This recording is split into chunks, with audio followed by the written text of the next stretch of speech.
ফজার বলছে কি ওই ক্লাসে স্যার বলছে আপনাদের এদিকেই তো এটা হইতো, ক্লাসে স্যার বলছে বেহেশতে যাবি, কিডা কিডা হাত তোল। তো সবাই হাত তুলেছে, খালি ফজা হাত তুলিনি। তো বলছে তুই হাত তুললি না, এখানে ফজা বেহেশতে যাবি না। বলছে আমার সময় নেই, ছাগল খাওয়া যাইতে হবে। বলছে কেন? তা বলছে ছাগল খাওয়াতে যদি না নিয়ে যায়, ছাগল যখন ভ্যাভা করবে না, ওই মা বেহেশতে তো ট্রেনে নিতে খুব আনতে না হয়। বলছে তোর যাওয়া লাগবে না, তোর আল্লাহ বেহেশতে রাখতেও না। তোর যে বাড়াবাড়ি, তা তোর মতো মানুষের বেহেশতে, তো আমার মতো মানুষের মহিলা মেম্বারিতে ভোট দেবেন কি? দাঁড়াতেই তো দেবেন না আপনারা, বলবেন যে খেলা হবে না। ঠিক না বেঠে? ও আমার ভাইরা, উদাহরণ দিতে বললাম। ও আমার ভাইরা, এই জন্য আবু তালিব চাল আবু তালিবকে ডেকে বললেন, ও আবু তালিব, তুমি যদি তোমার ভাতিজাকে সাবধান না করে দাও, তাহলে কিন্তু তোমার ভাতিজার এই দেশে থাকা হবে না। তোমার ভাতিজা যা করে বেড়াচ্ছে করতে দেব না। তুমি তোমার ভাতিজার শেল্টার দাও বলে এখনো কিছু বলি নাই। তবে আবু তালিব তোমাকে বলে দিই, শোনো, মুহাম্মাদের কাছে আমাদের পক্ষ থেকে 3টা প্রস্তাব নিয়ে যাওয়া। কয়টা?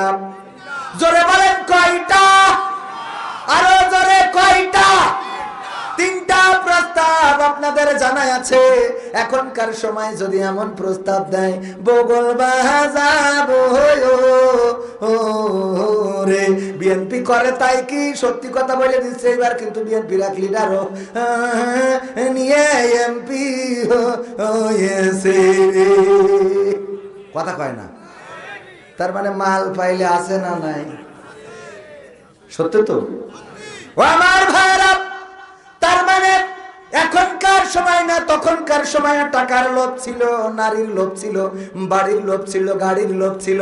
এই জন্য কাফেররা বলল, আবু তালিব, তুমি তোমার ভাতিজাকে বলে দাও, যত অর্থ চাই, যত টাকা চাই সব দেব, কোনো অসুবিধা নেই। এই মক্কার মধ্যে শ্রেষ্ঠ ধনী তোমার ভাতিজাকে বানিয়ে দেব যদি চাই।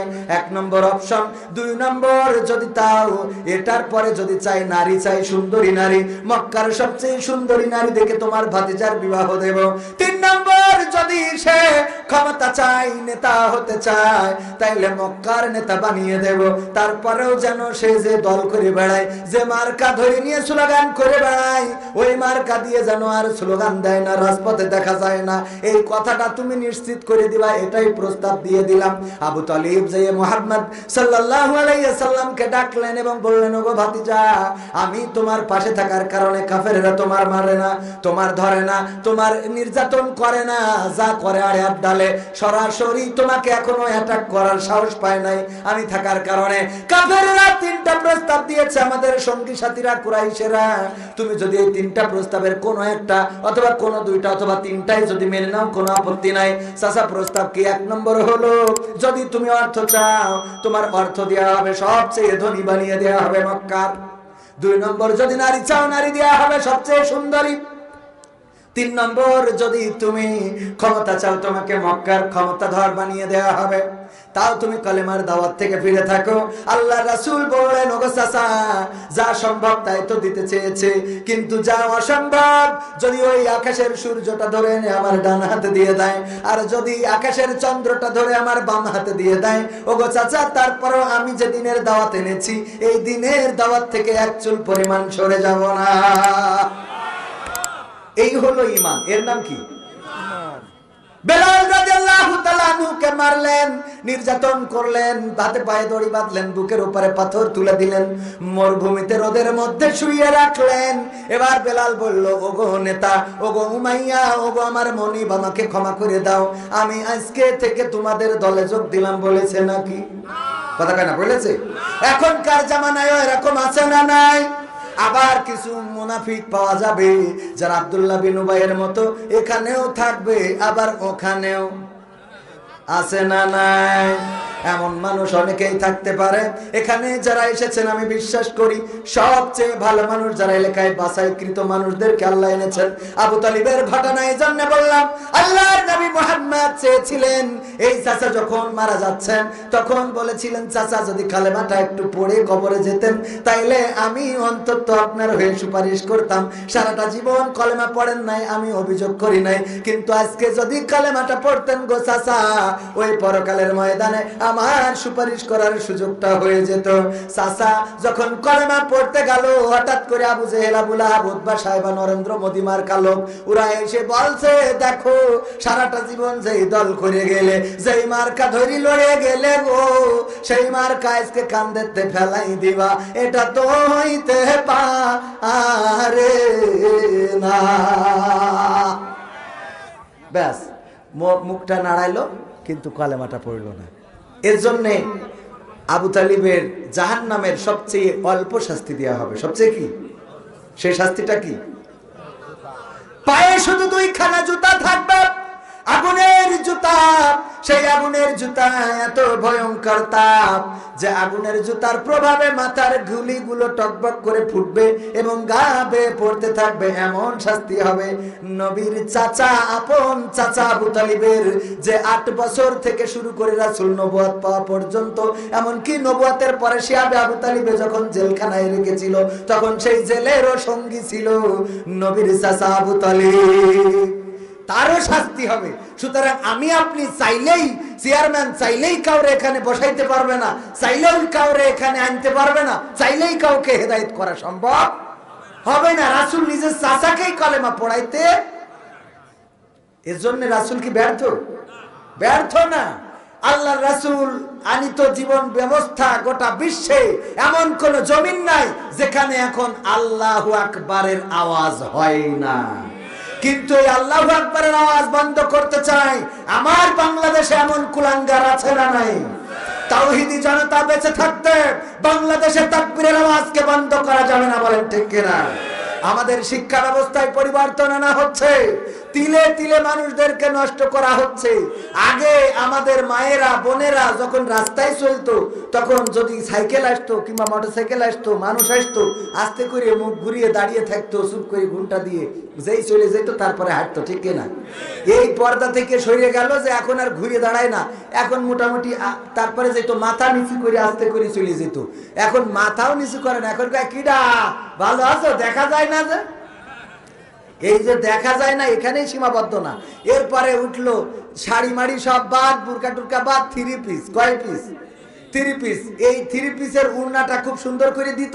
এরপরে দেখলাম যে গলায় দড়ি দিয়ে তো 2 পাশে ফেলাইত, 2 পাশে ফেলাইত, তারপরে এক পাশে আলাদা করে উড়ে গেল, পিছনে চলে গেল।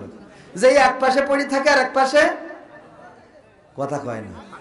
হ্যাঁ, আমি কইনি, আপনারা কোন। তো এরপরে আস্তে করে উড়নাটাই ফেলাই দিল। উন্না তো ফেলাই দিলে দিলে, এরপরে কি করলো, আমরা যে শার্ট গায়ে দিই ওটা দখল করা শেষ, আমরা যে প্যান্ট পরি সেটাও পরা শেষ, আমাদের শু, আমাদের জুতো, আমরা ডাইন হাতে ঘড়ি দিতাম, এখন আল্লাহর ওলিরা উনারা ডাইন হাতে ঘড়ি দেয়। ঠিক না বে ঠিক? দেখবেন অধিকাংশ মেয়ে মানুষ, নায়িকা, আপনি তো দেখেন না সব হুজুর মানুষ, যারা দেখে তাদের বলছি, তো এদের সব মনে করেন আপনার ওই যে ডাইন হাতে। তারপরে আমরা টাকনুর উপরে কাপড় পরবো, এখন ওনারা পরে, কথা কয় না। এই টাকনুর উপরে কাপড় ওগে শার্ট বেল, এখন কিন্তু ওরা আবার ইন করে বেল মাথায় দিচ্ছে, দিয়ে আমাদের যে চুলের কাটিং ছিল সেটাও দখল করে নিয়েছে, নিয়ে সর্বশেষ এখন কয় যে না এটা শুধু না, আমরা মেয়ে মানুষ হলে কি হবে, মনে মনে ছেলে মানুষ, মনে মনে কি আমরা শরীফা হইলে কি হবে, মনে মনে শরীফ, তার মানে আমাকে ছেলে বলার অধিকার না, এটাও নিয়ে আসে, কথা কয় না। আপনারা আমার ওয়াজ কি বুঝতে পারছেন? তা আওয়াজ নেই কেন? নাকি ভারতের মতো শ্রোতা হয়েছেন? ভারতে যে ওয়াজ করতেছি তা কেউ কোনো কথা বলে না। তা আমি আমার এক হুজুর, যে আব্দুল সালাম যুক্তিবাদী, ও ছিল ওখানে ভারতে, আমি ওর ফোন করি, বলছি ভাই এখানে ভারতে ওয়াজ করি তো মজা পাচ্ছি না। বলছে কে? তাই আমি বলছি সামনে হাজার হাজার শ্রোতা বসে থাকে, কিন্তু এরা এই কথা শুনে কেউ কোনো জবাবও দেয় না, কিছু কয় না, ভালোও কয় না, মন্দ কয় না, আমি নলা দোয়াল্লিন কিছুই কয় না। তা বলছে ওদের একটা হিসেব হইলো যে টাকা খরচ করি বাংলাদেশে হুজুর আনিছি, তা আমরা কথা বলবো কেন? তো এখন আপনারা কি ওরকম চিন্তা করেছেন না যে টাকা খরচ করে যখন হুজুর আনিছি, যা বলার তুমি একা বলো, আমরা ওর মধ্যে নেই, এরকম নিয়ত করেছেন? এরকম নিয়ত না করলে একটু আওয়াজ টাওয়াজ দেন, তাহলে অধিকার, আমরা ছেলে বলার অধিকারও হারাই ফেলেছি না? ছেলে বলার অধিকারটা ওরা নিয়ে নিয়েছে, বলছে আমি ছেলে, মেয়ে হলে কি হবে, আমি মনে মনে ছেলে, খেলা হবে কি হবে, বেঁচে থেকে অযথা বিদ্যা শিখে যদি না গড়তে পারি শোষণবিহীন সমাজটাকে, কি হবে বেঁচে থেকে? কি হবে ছাত্র সেজে চুমু খেয়ে সনদ খানা যদি হয় বিদ্যালয়টা শরীফাদের আড্ডাখানা? কি হবে ছাত্র সেজে চুমু খেয়ে সনদ খানা যদি হয় বিদ্যালয়টা ট্রান্সজেন্ডারদের আড্ডাখানা? এর চেয়ে মরাই ভালো, দেশ ছেড়ে যাওয়াই ভালো।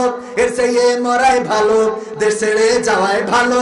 কি হবে ধোকা দিয়ে বিবেকটাকে? কি হবে বেঁচে থেকে? অযথা বিদ্যা শিখে যদি না গড়তে পারি শোষণবিহীন সমাজটাকে, কি হবে বেঁচে থেকে? কি হবে যুবক নামের বোঝা হয়ে এই ধরাতে, যেখানে মা বোনেরা ধর্ষিতা হয় দিনে রাতে? ধর্ষণ আছে না নাই? কম না বেশি? কেমন বেশি? মানুষ তৈরি করার কারিগর আমরা শিক্ষা প্রতিষ্ঠানগুলোকে মানুষ গড়ার একটা প্রতিষ্ঠান মনে করি না? আর সর্বোচ্চ বিদ্যাপীঠ আমরা জানি বিশ্ববিদ্যালয়গুলো, ইউনিভার্সিটিগুলো, ঠিক না বেঠে? একবার একজন মহিলা স্কুল মাঠে গরু খাওয়াচ্ছে, হঠাৎ দেখে স্যার মাস্টার সাহেব ছাত্রদের বলতেছে, আমি কত ছাত্র পিটায়ে মানুষ বানালাম। ছাত্র বলে নাই, বলছে কত গরু পিটায়ে মানুষ বানালাম, তোদের এখনো মানুষ বানাতে পারলাম না। কত গরু পিটায়ে মানুষ বানালাম, তোদের এখনো মানুষ বানাইতে পারলাম না। এই কথা শুনে ওই বুড়িমা গরুটা নিয়ে চলে গেছে স্যারের কাছে। বলছে, স্যার আমার একটু উপকার করাই লাগবে, না বললে হবে না, খবরদার বলবেন না যে পারবো না। বলছে, বলো বুড়িমা কি? বুড়িমা বলছে, দেখো আমার অবলম্বন ছিল আমার একটা নাতি ছেলে, সে মারা গেছে গো, আমার আর 3 কুলি আপন বলে কেউ নাই, এই গরুটা আছে, স্যার আমি আপনার কাছে চাচ্ছি দয়া করে আমার এই গরুটা একটু মানুষ বানাই দেন। স্যার বলছে, গরু কোনোদিন মানুষ হয়? আপনি দেখলাম খানিক আগেই বললেন যে ইতিপূর্বে কত গরু পিটায় মানুষ বানাইতেছেন, কিন্তু এদের বানাতে পারছেন না। আমারটা গরু ভালো, আপনি মানুষ বানাই দেন। আমার গরুটা ভালো। কথা কি বোঝা গেছে?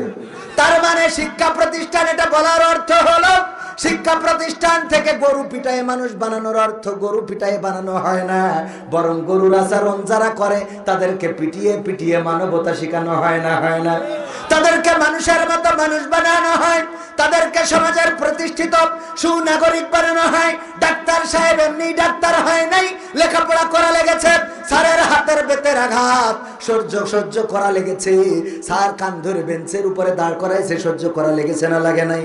যেই ব্যক্তিটা সহ্য করেছে সেই ব্যক্তি প্রতিষ্ঠিত হয়েছে, আর যে সহ্য করে নাই সে এখন ভ্যান চালায়া খায়। ঠিক না বেঠে? কারণ ওর লেখাপড়া ভাল লাগে নাই, ওর টিচারের মার ভাল লাগে নাই। আবার ওদের কিছু সন্তানের এখন মা বাবা আছে, যদি একটু শাসন করে, যদি সন্তানকে পিটায়, ওই মা বাবা চলে যায় প্রতিষ্ঠান। এই মাস্টার সাহেব, এই দিকা সাহেব, আপনি জানেন আমি কোন দলের ভোট করেছি এবার? কেন? আমার ছেলের বাড়ি খেতে কি আপনি? হ্যাঁ, তোমার সাহস আপনার? আমার ছেলের বাড়ি